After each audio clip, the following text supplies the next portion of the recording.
Hello बच्चों, आपका स्वागत है हमारी कक्षा हिंदी शिक्षा में। तो आइए हम शुरुआत करते हैं पाठ 3 कविता के बहाने। इसके लेखक हैं कुंवर नारायण जी। कविता एक उड़ान है चिड़िया के बहाने, कविता की उड़ान भला चिड़िया क्या जाने। बाहर भीतर इस घर उस घर, कविता के पंख लगा उड़ने के माने, चिड़िया क्या जाने। हमारी जो कविता है इस कविता के बहाने, इसके लेखक हैं कवि कुंवर नारायण जी।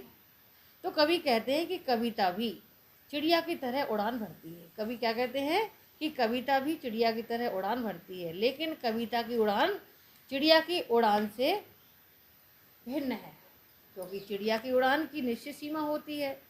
चिड़िया उड़ेगी तो नीचे भी आएगी, तो चिड़िया की उड़ान की निश्चित सीमा है। जबकि कविता उड़ेगी तो उसकी कोई सीमा ही नहीं है।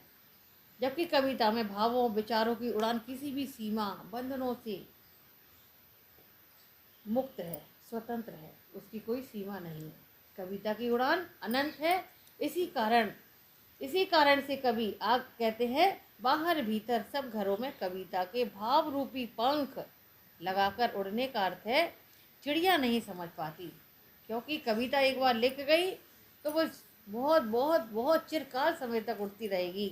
वास्तव में कविता में कवि की असीम यानी कि कोई सीमा ही नहीं, कल्पना के पंख होते हैं।